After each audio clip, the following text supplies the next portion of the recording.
today's Toy Spot, we are having a look at the Mattel DC Comics Multiverse Batman Endgame, the Joker. Joker comes with one of the arms for Justice Buster, though sadly, if you watch my review of the Flash figure, you'll know that the arms won't peg into anything, because there's no torso to speak of just yet.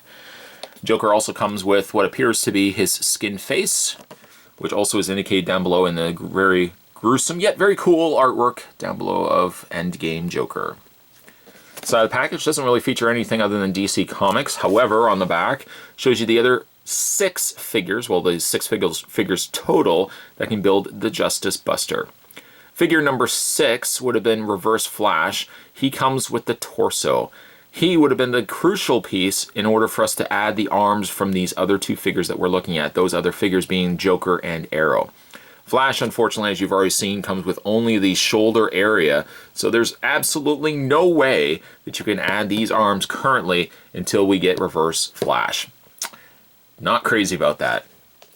There's some safety indications down below. Contents 1 figure plus accessory, that accessory being the skin face, and technically also the arm as well. Spot's going to take a break and get this opened up. When we come back, we're going to get a better look at Joker from Batman Endgame. There's more anyway, guys. Don't go anywhere. Stay tuned. Let's first have a look at the Build-A-Figure or Collect and Connect figure piece that comes with Joker. In this case, it's one of the arms for the Justice Buster. There's not really much to be said for it because unfortunately I can't really add it to this because there's no torso piece, but presumably this is how it would come together if we had Reverse Flash, which we don't have just yet. It's interesting to note as well that the hand is extremely light. This feels like it is hollow. There's actually absolutely no weight to this to speak of. So yes, while we are getting a very large figure with the Justice Buster, is going to be very hollow unless a lot of his weight is, is going to be in the torso or in the legs.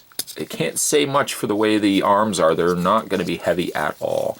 It looks like there is just a swivel in the arms, which bend at the elbow. There's also a hinge point where the shoulder is going to be. No articulation, no posability in the hands. It's kind of disappointing.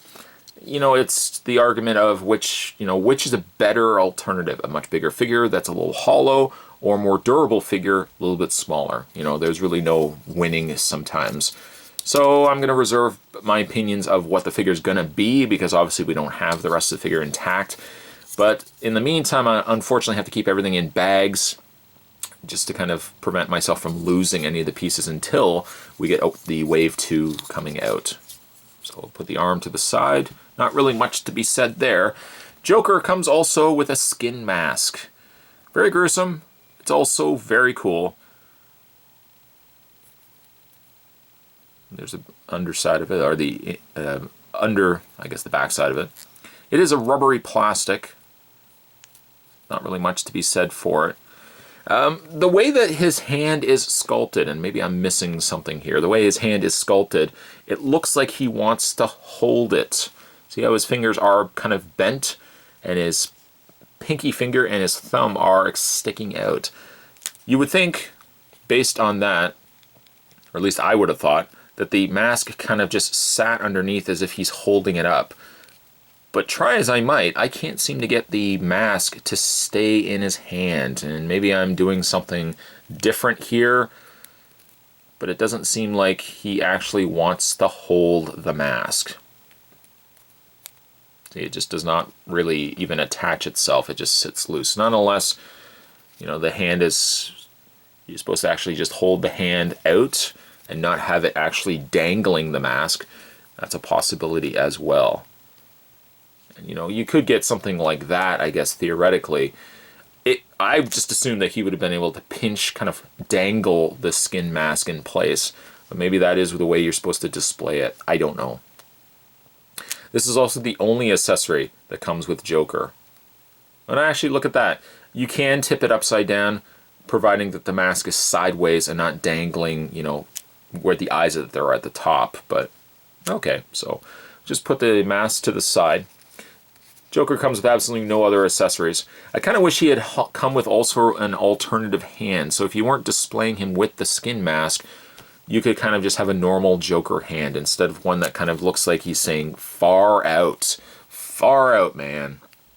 Face-wise, which I guess is really, for the most part, the only real new sculpt here, because I'm pretty sure we've gotten this body lots of times, probably in some iteration of a black mask, or, you know, even as far back, perhaps, as the Dark Knight, you know, maybe with the Scarecrow, or, you know, possibly even Joker, or even possibly like the Joker's thug. This rubber overlaid suit, we've seen this before. So really, let's touch base on the face, which is, again, the only real new sculpt, if you exclude the one hand, I guess. Maybe the other hand could potentially, as you can see, one has a gloved stitch, kind of Mickey Mouse glove.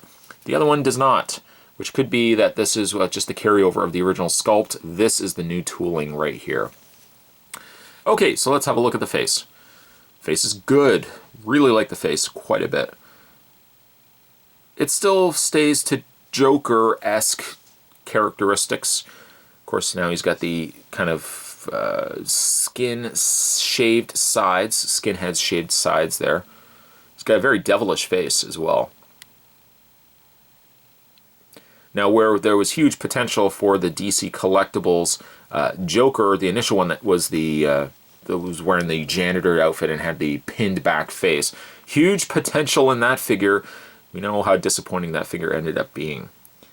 On really that regard, Mattel almost trumps it with a better sculpt here on the face.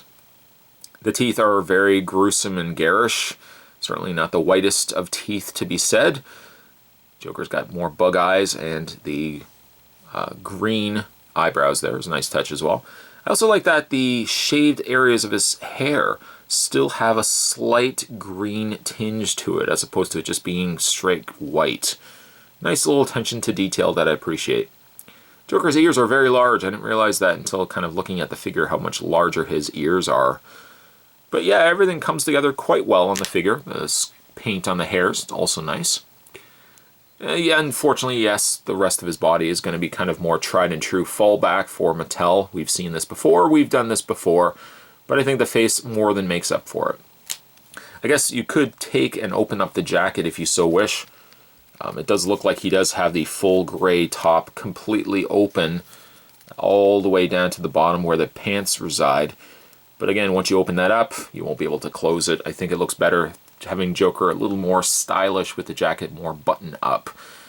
The gray shirt, also the black tie, kind of, again, really nice look. Not my preferred look for Joker because I still like the more purple color scheme, but it's kind of a nice departure from what we've seen so frequently before. When it comes to his posability, Joker's head is on a ball joint. Hinged shoulders, nothing new there to report. A swivel point in the bicep, also nothing new there to report. A bend in the elbow. He's got a rotation in the forearm, or rotation in the hand, I should say. Rotation in the waist. He would, I guess, theoretically have a crunch in there as well. Hinged legs. A swivel mid-cut in the thigh area, a single hinged knee. And a hinged foot. Not a bad looking Joker, all things considered. In fact, it probably would be my favorite figure from currently Wave 1. Not that you would be mixing mediums, but of the other figure that we already had a look at, there's the Flash, just to kind of give you guys a comparison. They tooled a lot more into a new sculpt here on Flash. Sadly, Joker kind of gets, you know, sloppy seconds with what he's been given. We've, again, with this body and whatnot. But all things considered, I actually think I like Joker just a little bit more than I liked the Flash. Just a shame on the Collect and Connect Build-A-Figure of Justice Buster. I kind of wish that he could have had a torso. We could have seen some progress, but that's what Wave 2 is certainly going to be for. Today's Toy Spot, we were having a look at the Mattel DC Comics Multiverse. We're looking today at Batman Endgame, the Joker. Stay tuned, guys. Spot's going to have the review of Arrow heading your way, and of course we're going to have a look at the other figure piece that comes with that. We won't build anything. No, we won't. But at least we'll have a look at the other figure from Wave 1. Thanks for watching as you always do, guys. I'll see you next time.